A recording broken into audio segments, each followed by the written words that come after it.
अधिक मास। अधिक मास यानी कि 12 महीनों के अलावा एक और अधिक मास, जिस मास में नारायण की पूजा होती है। और ये अधिक मास कहाँ से आया, कैसे आया, इसके ऊपर तो मैं वीडियो पहले ही बना चुकी हूँ। तो आज मैं बताने जा रही हूँ कि इस अधिक मास में आपको कौन कौन से काम करना है, कौन से नहीं करना है। साथ साथ दोस्तों, दरिद्रता का समूल नाश करना चाहते हैं तो कैसे दीपदान करना है, अधिक मास का लाभ आप कैसे उठाएं, इसके बारे में पूरी जानकारी आपको प्राप्त होगी। तो हर हर महादेव, जय भोलेनाथ। नमस्कार, मैं साधना पांडे मार्गदर्शन पे आपका स्वागत करती हूँ। दोस्तों, प्रारंभ हो चुका है अधिक मास, मल मास। देखिए, मल मास कहना तो गलत होगा, क्योंकि इस मास को भगवान नारायण ने अपना नाम दिया, पुरुषोत्तम मास कहा, तो ये मास मल मास हो ही नहीं सकता। मलिन मास पहले जो है वो बहुत ज़्यादा दुखी था, परेशान था, नारायण ने उसको अपना नाम दिया, पुरुषोत्तम मास का नाम दिया, और इसलिए इस मास की महत्ता बहुत अधिक है। शास्त्रों में बताया गया है कि जितना आप दान पुण्य करते हैं अन्य दिनों में, उसकी अपेक्षा आप यदि अधिक मास में दान पुण्य करते हैं तो उसका महत्व बहुत अधिक बढ़ जाता है। चारों वेदों में भी इस अधिक मास के बारे में बताया गया है कि चारों वेदों में जितना आप पूजा पाठ दान पुण्य का वर्णन किया गया है, सब जो है वो इस मास के दान पुण्य और दीप दान के से कम है। ऐसा कहा गया है कि हर समय दीपदान पूजा पाठ जो भी करते हैं वो अधिक मास के दीपदान के 16 कला के बराबर भी नहीं है। तो ऐसा महत्व बताया गया है। तो दोस्तों, आज मैं बताऊंगी कि कल से जो अधिक मास लग रहा है, कब से कब तक रह रहा है, तो 18 जुलाई से 16 अगस्त तक ये अधिक मास हमें मिल रहा है। तो इस अधिक मास के दौरान हमें कौन कौन सी चीज़ें करनी है, और यदि घर में बहुत ज़्यादा गरीबी है, कर्ज है, परेशानी है, तो क्या क्या आपको ज़रूर करना है, इसके लिए वीडियो को अंत तक देखिए। हमेशा आप लोग समझिए बातों को, हमेशा आधी अधूरी जानकारियाँ, हमेशा अधकचरा ज्ञान खतरनाक होता है।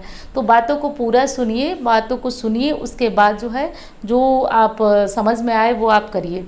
लेकिन बातों को बिना सुने आप जो है उल्टे सीधे उपाय करते हैं तो कहीं ना कहीं समस्या के भागीदार बनते हैं। तो चलिए दोस्तों, वीडियो में आगे बढ़ते हैं। वीडियो अच्छी लगे तो एक लाइक ज़रूर कीजिए। आपके लाइक बहुत बहुत बहुत बड़ी प्रेरणा देते हैं।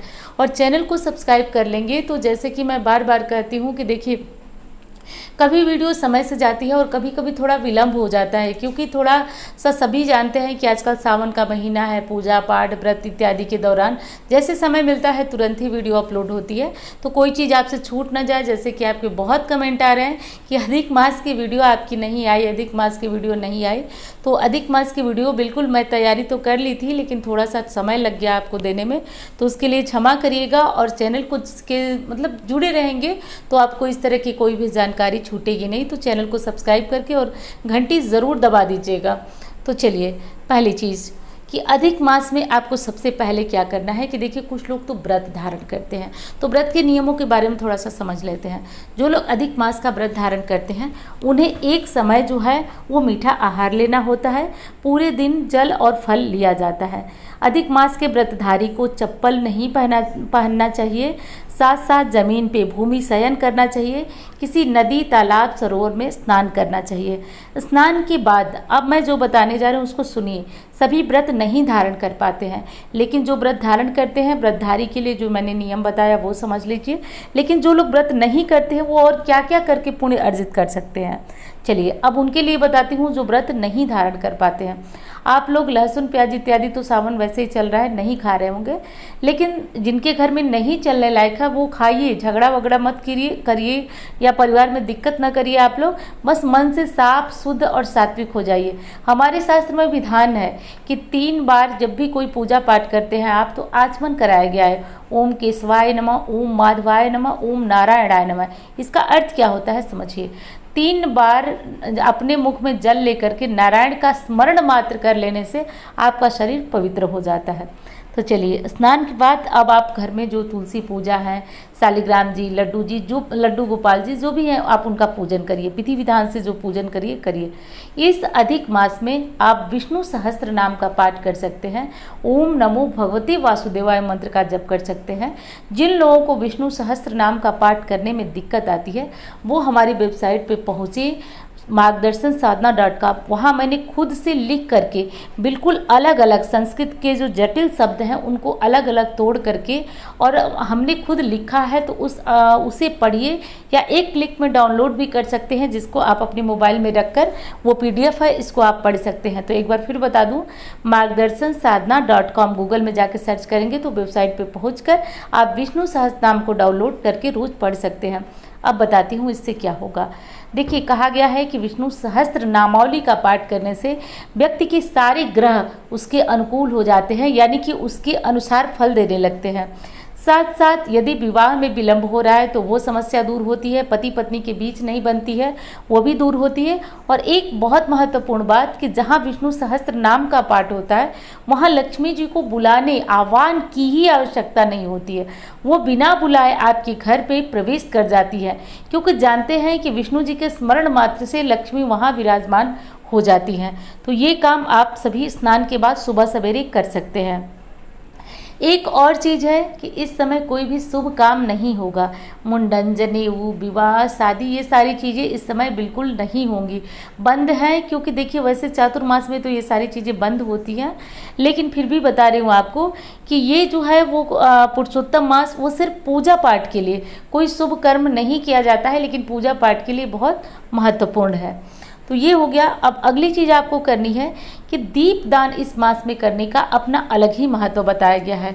कहा गया है कि जो मतलब जो आपको बड़े बड़े पुण्य कर्म करने से फल नहीं मिलता है, वह सिर्फ और सिर्फ पुरुषोत्तम मास के दीप दान से मिलता है।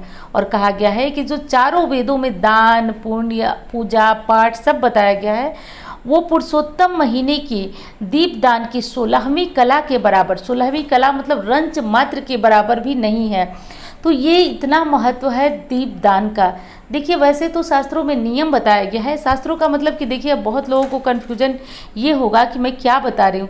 तो देखिए, कहा गया है जो अधिक मास के 24वें अध्याय के महात्म्य, अधिक मास महात्म्य के 24वें अध्याय में ये बताया गया है कि पुरुषोत्तम मास में दीपदान कैसे करना चाहिए। तो देखिए, दीपदान बताया गया है कि पुरुषोत्तम मास के पहले दिन से अखंड दीप का निर्माण किया जाए, भगवान विष्णु के सामने रखा जाए।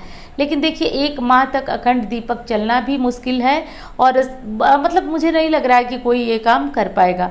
तो सामान्यतः एक काम करिए, सुबह शाम भगवान विष्णु के किसी भी स्वरूप के सामने एक दीप प्रज्वलित करिए। दीप घी का भी जला सकते हैं, तिल के तेल का भी जला सकते हैं। वैसे भगवान विष्णु की पूजा के लिए तिल के तेल का दीप सर्वोत्तम माना जाता है। तो तिल के तेल का दीपक आप प्रज्वलित करिए और कहाँ, भगवान विष्णु के सामने। और आप इस चीज़ का ध्यान रखिए कि दीप प्रज्वलित करते समय उसमें थोड़े से इत्र डाल दीजिए। प्रतिदिन आप ये काम करिए, थोड़ा सुबह थोड़ा शाम को। इससे देखिएगा, और विष्णु सहस्त्र नाम का पाठ करिए। नहीं कर पाते हैं, ओम नमो भगवते वासुदेवाय मंत्र का जप करिए। फिर देखिए घर में कैसे दरिद्रता दूर होती है और कैसे घर में सुख शांति, और जिनके घर में पैसे तो आते हैं बचते नहीं हैं, तो कैसे 10 रुपये की ही सही बचत और बरकत आपको दिखाई देने लगेगी। तो ये काम आप कर लीजिएगा। अब रही बात दान की, तो देखिए कुछ लोग जो है पर डे अपना प्रतिदिन का दान करते हैं और कुछ महीने के अंत में। तो मैं तो यही राय दूंगी आपको कि प्रतिदिन मत दान करिए। महीने के अंत में जब पुरुषोत्तम मास की पूर्णिमा आएगी तो आप प्रतिदिन के हिसाब से थोड़ा थोड़ा दान अपने दिमाग में लगा करके और आप वो दान कर दीजिएगा। तो वो तो हो गया दान, दीपदान। और क्या करना चाहिए क्या नहीं करना चाहिए, तो देखिए इस मास में जितनी अधिक से अधिक हो सके भगवान विष्णु के साथ साथ भोलेनाथ की आराधना करिए। क्योंकि आपको पता है पहले के समय में जो है लोग बहुत दूर दूर शिव मंदिर हुआ करते थे, नंगे पांव पुरुषोत्तम मास में जाकर किसी भी शिवालय में भोलेनाथ को जल चढ़ाया जाता है। भोलेनाथ को जल चढ़ाने से भगवान विष्णु की भी कृपा मिलती है और भोलेनाथ की तो मिलती ही मिलती है।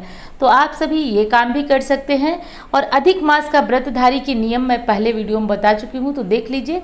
जो लोग व्रत नहीं करना चाहते हैं वो सारे काम कर लें, लेकिन व्रत करना जरूरी आपको लगे तो करिएगा, क्योंकि 1 महीने की बात है, शरीर में दुर्बलता कमजोरी आ सकती है।